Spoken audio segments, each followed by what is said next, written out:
नमस्कार दोस्तों, रेलवे छात्रों के लिए बड़ी खुशखबरी है।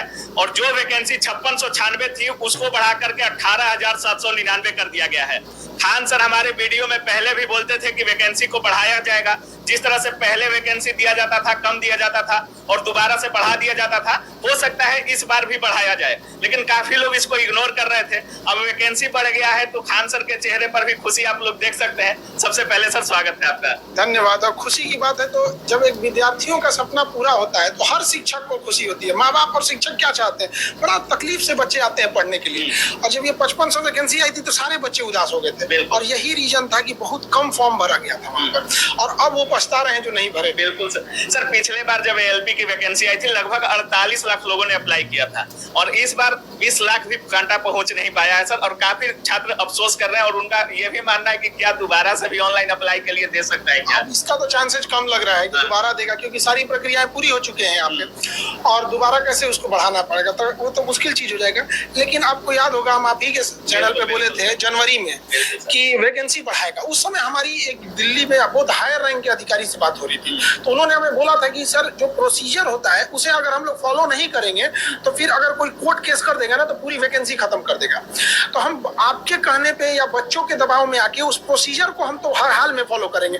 और उसमें उन्होंने कहा था कि मार्च अप्रैल आ जाएगा, तो उन्होंने कहा था कि हम लोग हार्डली कितना भी फास्ट कर देंगे तो अप्रैल आ जाएगा, और वो अप्रैल भी नहीं हुआ, जून हो गया यहाँ पे। और हम जब वो कहे भी थे चैनल पे भी बोले थे, आप ही के चैनल पे, कि वैकेंसी बढ़ाई जाएगी, तो बाद में बहुत सारे लोगों ने हमसे भी कहा था कि खान सर किससे पूछ के आप ये बात बोल दिए, और बड़ा ट्रोल भी कर रहे थे। हमको तो बहुत सारे लोग घेर लिए थे कि आप कैसे बोल दिए ये चीज की बढ़ जाएगी यहाँ पे।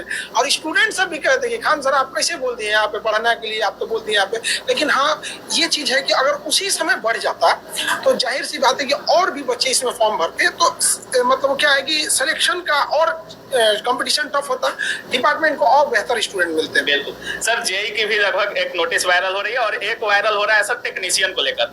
टेक्नीशियन को लेकर भी लोग कह रहे हैं कि 9000 सीट को बढ़ाकर लगभग 31,000 किया जा रहा है और जेई में भी लगभग 8000 सीट देखने को मिल रहा है सर। क्या वैकेंसी उसमें भी बढ़ेगी सर? उसमें भी बढ़ने की आशंका है और उसमें भी मतलब बहुत ज्यादा चांसेस है कि उसमें भी बढ़ेगा। एग्जैक्ट फिगर तो आप पहले नहीं प्रेडिक्ट कर सकते हैं, लेकिन उसमें भी इसी रेशियो में बढ़ेगा। अब समझदार के लिए इशारा काफी होता है, इसी रेशियो में बढ़ेगा। कुछ होता है कि इंसान के ऊपर चैलेंज होता है। अब आप जैसे लोग हैं, जैसे मान के चलिए मीडिया में, तो इसका मतलब ये नहीं हुआ कि अगर आपको कोई चीज गुप्त चीजें मिलती हैं या ऐसे सेंसिटिव चीज मिलती है तो उसको हल्ला कर दीजिएगा ये हो गया। जिम्मेदार है तो थोड़ा इशारा काफी है। तो स्टूडेंट इतने समझदार है, सब समझदार सर इशारा कर रहे हैं, मतलब बात कुछ दम है सर।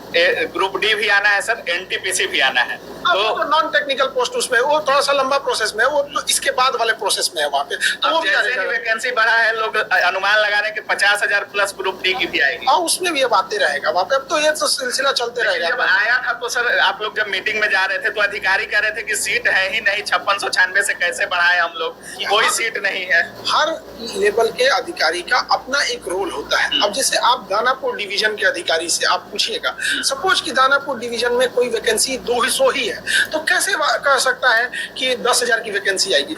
हो सकता है कि साउथ इंडिया के किसी डिवीजन में ज्यादा वैकेंसी हो। तो हर अधिकारी को अपना डिवीजन, अपना जोन ही पता होता है। तो हम लोग पटना में बैठ के कितने डिवीजन को, रेलवे मिनिस्ट्री को तो नहीं देख सकते हैं। हालांकि हम लोग ने वहां से कोशिश किया था, कई लोगों ने बताया था कि बढ़ेगा। और स्टूडेंट को ओवरऑल में आज का जो सिनेरियो चल रहा है कि उसी को जॉब मिलेगा जो पहले से तैयार बैठा है। अब किसी भी वैकेंसी में तैयारी करने के कब आ जाएगी वैकेंसी, कब एग्जाम लेके खत्म कर देगा। वो तो बिहार पुलिस और यूपी पुलिस का पेपर लीक हो गया तो उनको एक्स्ट्रा तैयारी करने का टाइम मिल गया, नहीं तो उन लोगों को भी वही किया था। अब क्या लगता है कि तैयारी जो छात्र अप्लाई किए हैं, तैयारी थोड़ा कम करना पड़ेगा या कटअप कुछ कम रह सकता है क्योंकि सीटें बढ़ गई हैं सर?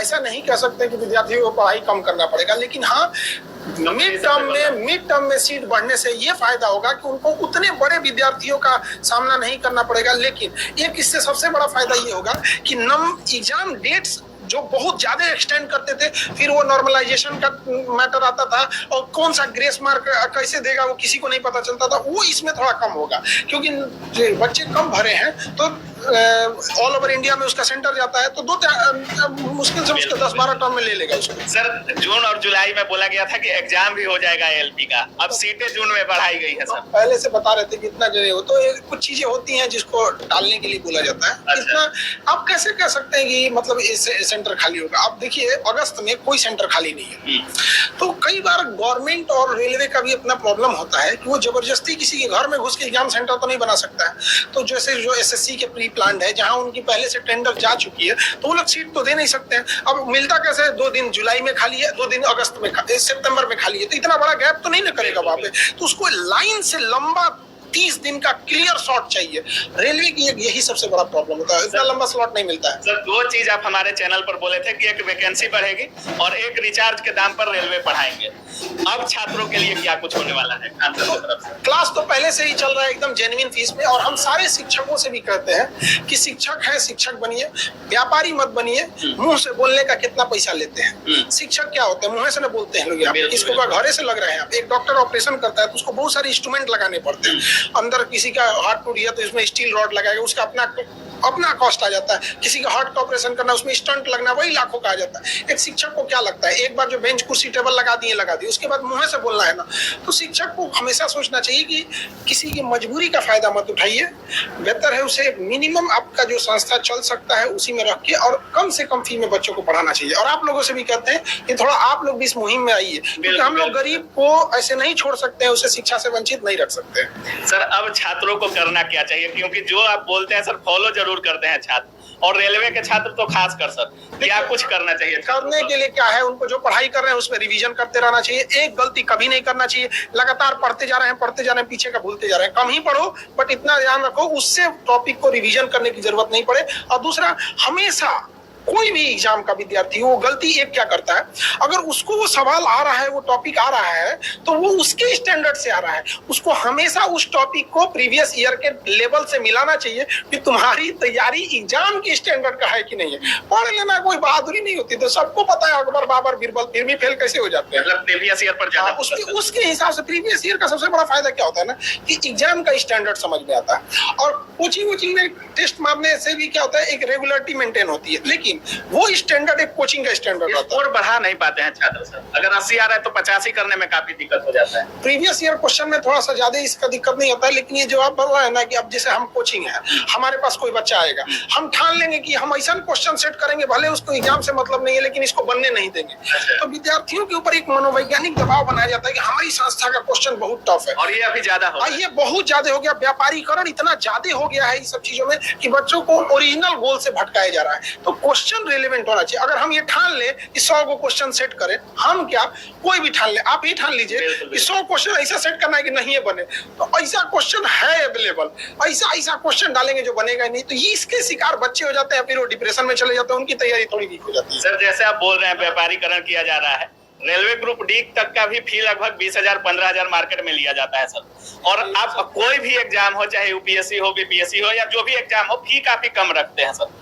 खुद को खान सर बनाए रखना कितना मुश्किल होता है। बड़ी टफ होता है यहाँ पे। अब सोचिए जिनको अगर कोई चीजें 20-30 हजार की है, उसको अगर हम लोग 1000-2000 में लाएंगे तो ऑब्वियस बात है कि कोई ना कोई उंगली उठाएंगे यहाँ पे। तो उंगली उठाया जाता है तो लोग यहाँ राम जी को ना छोड़े, सीता मैया को अग्नि परीक्षा में बैठा दिए तो हम लोग को ने डेगची का मसाला है। लेकिन अल्टीमेटली गोल ये होना चाहिए कि एक गरीब विद्यार्थी को हम समाज के बेहतर जगह पे कैसे ले आ सके। चलिए बहुत बहुत धन्यवाद। धन्यवाद। तो बाकी हमारे साथ खान सर थे, और सर जिस तरह से कह रहे हैं, जितनी भी वैकेंसी रेलवे में आनी हो, चाहे एलपी हो, टेक्नीशियन हो, ग्रुप डी हो या एनटीपीसी हो, सब में सीटों की संख्या लगभग